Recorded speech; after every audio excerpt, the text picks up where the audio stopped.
সুপ্রিয় দর্শক, আসসালামু আলাইকুম। তর্কের খাতিরে ধরে নিলাম বাংলাদেশ ইসলামী ব্যাংকের মালিক বাংলাদেশ জামাত ইসলাম।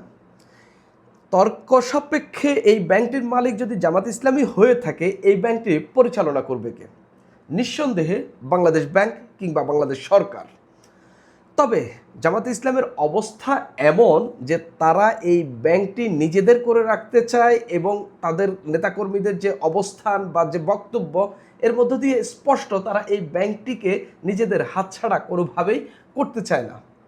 শেষ পর্যন্ত এই যে ইসলামী ব্যাংক নিয়ে যা ঘটছে, এগুলো সংসদে গিয়ে গড়িয়েছে এবং স্বরাষ্ট্রমন্ত্রী এমন কিছু তথ্য তুলে ধরেছেন এবং এমন কিছু কথা বলেছেন, তিনি বলেছেন এগুলোর তদন্ত হবে। এরপরে আমরা দেখলাম জামাত ইসলামের ব্যাপক গাত্রদাহ হচ্ছে। মনে হচ্ছে স্বরাষ্ট্রমন্ত্রী একেবারে জায়গায় হাত দিয়ে দিয়েছেন, এমন জায়গায় হাত দিয়ে দিয়েছেন যেগুলো তদন্ত হইলে জামাত ইসলামী মোটামুটি ধরা খেয়ে যাবে। তেমনি এই ব্যাংক থেকে ফান্ড ট্রান্সফার নিয়ে কিছু কথা বলেছেন, যে কাকে লোন দেওয়া হয়েছে, কিভাবে একটা প্রকল্পের আওতায় ঋণ দেওয়া হয়েছে, এটাকে স্পষ্টত এক ধরনের বোট কেনার ইঙ্গিত দেওয়া হয়েছে এবং একটি দলের কথা উল্লেখ করেছেন, যেটা পরবর্তীতে জামাতের আমির উঠে দাঁড়িয়ে বলেছেন তিনি কি জামাত ইসলামীকে মিন করছেন কিনা। জামাত ইসলামীকে যদি মিন করে থাকেন যে এই ব্যাংকে থেকে জামাত ইসলামের ফান্ডে নির্বাচনের খরচ এসেছে, তাহলে তাকে সেটা প্রমাণ দিতে হবে, প্রমাণ দিলে তাকে একটা মেডেল দিবেন। অর্থাৎ সংসদে ইসলামী ব্যাংক নিয়ে স্বরাষ্ট্রমন্ত্রী এবং জামাতের আমিরের একটা কথোপকথন বা বাকবিতণ্ডা বলা যায় বা বিতর্ক হয়েছে, যে বিতর্কের একটা সারমর্ম আছে। স্বরাষ্ট্রমন্ত্রী যেটা বলেছেন, এগুলোর পরেই জামাতের যখন গাত্রদাহ হচ্ছে, বোঝা যাচ্ছে এগুলো যদি তদন্তে প্রমাণিত হয় জামাত একটা ধরা খাবে। পাশাপাশি সাংবাদিক জুলকারনাইন সায়ের ইসলামী ব্যাংক নিয়ে একটি স্ট্যাটাস দিয়েছেন। সেই স্ট্যাটাসে তিনি তুলে ধরেছেন একটা ভিডিও ক্লিপ সহ, যে কিভাবে ইসলামী ব্যাংকের একজন কর্মকর্তার কাছে এয়ানত দাবি করা হচ্ছে এবং তিনি সেখানে বলছেন ইসলামী ব্যাংকের কর্মীদের কাছে, কর্মকর্তাদের কাছ থেকে তাদের পদ অনুযায়ী, বেতন অনুযায়ী নির্দিষ্ট পরিমাণ মান্থলি ধরা হয়। এটা সম্পূর্ণটা জামাত ইসলামের কোষাগারে যায়।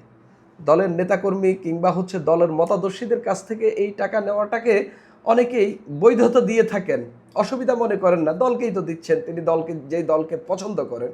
কিন্তু কারো থেকে জোর করে চাঁদা নেওয়া, নিয়ে না পেয়ে কিংবা তিনি আপত্তি জানালে তাকে বদলি করে দেওয়া, পরবর্তীতে তাকে চাকরিচ্যুত করা, নিশ্চিতভাবে এটা একটা অপরাধ এবং জামাতকে এয়ানত না দেওয়ার কারণে একজনের চাকরি গেল, সেটা তুলে ধরেছেন সাংবাদিক জুলকারনাইন সায়ের। আমি সামগ্রিকভাবে এই কথাগুলো বলবো, স্বরাষ্ট্রমন্ত্রী কি বলেছেন, জামাতের আমির কি বলেছেন, সাংবাদিক জুলকারনাইন সায়ের কি বলেছেন এবং স্বরাষ্ট্রমন্ত্রীর কথায় কেন জামাত ইসলামের এত গাত্রদাহ হচ্ছে সেটা বলবো।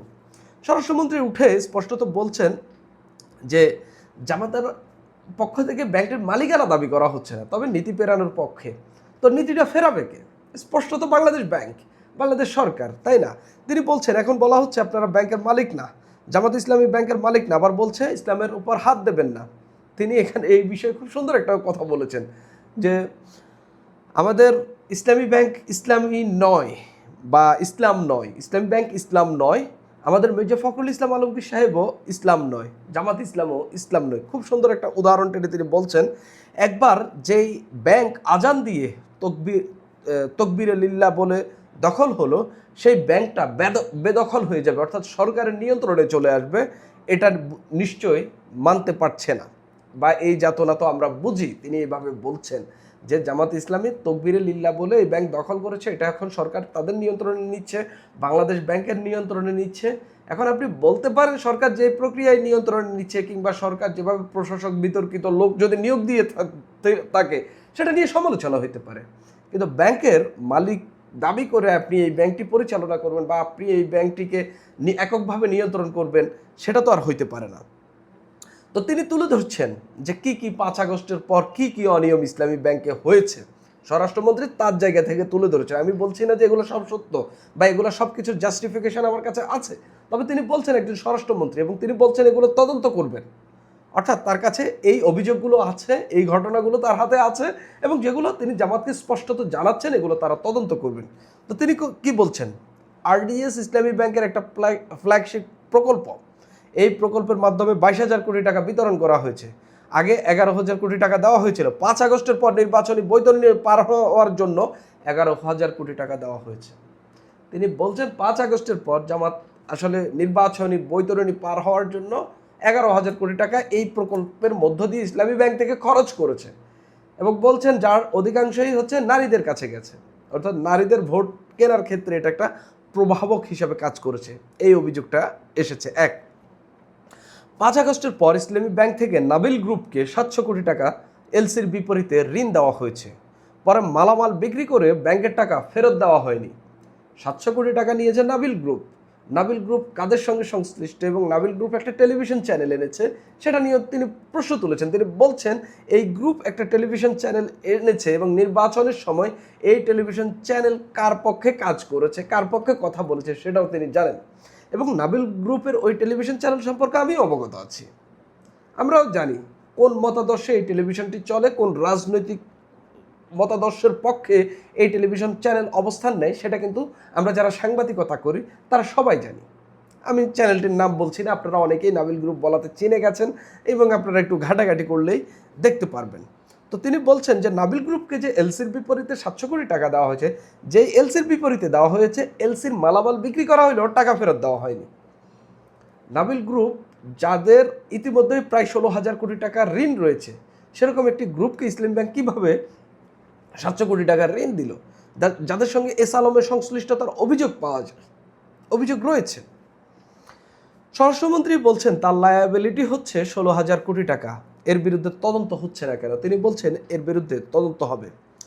তিনি আরেকটি তথ্য বলছেন, ইসলামী ব্যাংকের হেড অফিসের অনুমোদন ছাড়া নির্বাচনের আগে একটি গ্রুপকে 40,000 কোটি টাকা ঋণ দেওয়া হয়েছে। সেই গ্রুপটির নাম লালতানবুর, এরকম একটা গ্রুপ।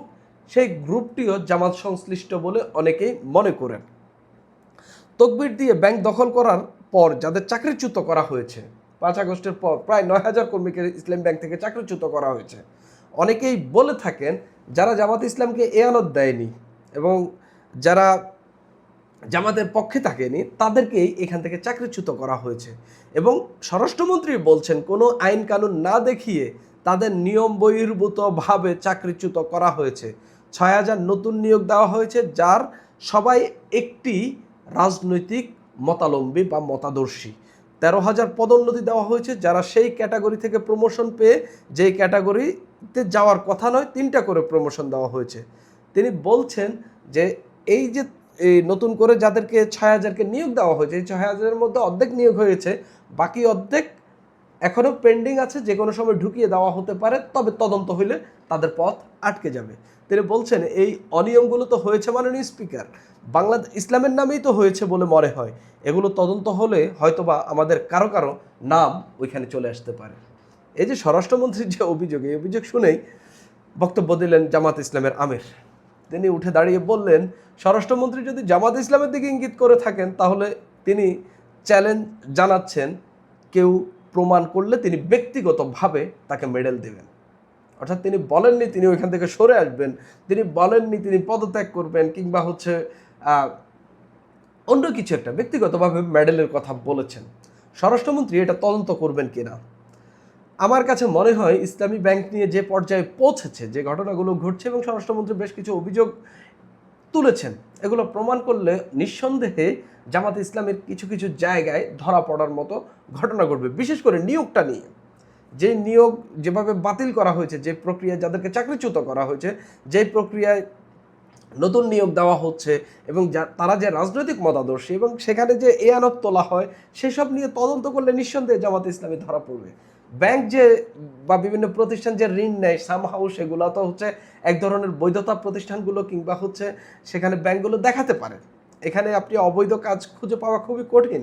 আপনি হয়তো বা ঋণ খেলাপি প্রতিষ্ঠানকে আবার কেন ঋণ দিলেন সেটা নিয়ে হয়তো প্রশ্ন তুলে একটা তদন্ত করতে পারেন, কিন্তু এর বাইরে যে ঘটনাগুলো আছে সেগুলো নিয়ে কিন্তু ইসলামী ব্যাংক এবং জামাতে ইসলামের যে ভূমিকা সেগুলো একটা প্রশ্নের মধ্যে পড়তে পারে। এই ঘটনাগুলো তদন্ত হইলে মানুষ এটা নিয়ে ব্যাপক সমালোচনা করছেন। সাংবাদিক জুলকারনাইন সায়েরের যে ঘটনা তিনি বলছেন যে কিশোরগঞ্জের একটা ব্যাংকের কথা, যেখানে হচ্ছে একজন এয়ানত দিতে চাননি, পরবর্তীতে তার কাছে 5,000 টাকা এয়ানত দাবি করা হয়েছে, মাসিক এয়ানত। জুনিয়র একজন কর্মকর্তা তার কাছে এয়ানত দাবি করেছেন এবং দিতেই হবে বলেছেন। পরবর্তীতে তাকে বদলি করা হয়েছে, শেষ পর্যন্ত 5 আগস্টের পর তাকে হচ্ছে চাকরিচ্যুত করা হয়। এ হইল ইসলামী ব্যাংকের ভেতরকার অবস্থা, এবং এখানে এমন একটা ইকোসিস্টেম জামাত ইসলামী চালু করেছে যেখান থেকে বড় সড়ো একটা চাঁদা জামাত ইসলামের পকেটে যায়। আমি মনে করি যে যে কেউ চাঁদা দিতে পারেন যে কোনো দলকে, তবে এভাবে একটা ব্যাংকের পুরা ইকোসিস্টেম তৈরি করা, এই ইকোসিস্টেমের সব টাকা জামাতের পকেটে যাবে, সেটা নিঃসন্দেহে একটা বড়সড় প্রশ্ন তোলে। এখন এই ঘটনাগুলো যেটা স্বরাষ্ট্রমন্ত্রী বলেছেন, তদন্ত হলে নিঃসন্দেহভাবে কিছু জিনিস উঠে আসবে যেটা জামাতের বিরুদ্ধে যাবে, যার কারণে জামাতের গাত্রদাহ হচ্ছে এবং মানুষও ব্যাপক সমালোচনা করছেন। মানুষ বলছেন যে স্বরাষ্ট্রমন্ত্রীর বক্তব্যে জামাত খুবই রাগ করেছে এবং মগবাজারে আগুন লেগেছে এবং জামাতের মনে আগুন লেগেছে যে ইসলামী ব্যাংক নিয়ে বেশ কিছু সত্য তথ্য এই স্বরাষ্ট্রমন্ত্রী তুলে ধরেছেন, যার কারণে জামাতের গাত্রদাহ হচ্ছে। সুপ্রিয় দর্শক, এখন এই পর্যন্তই।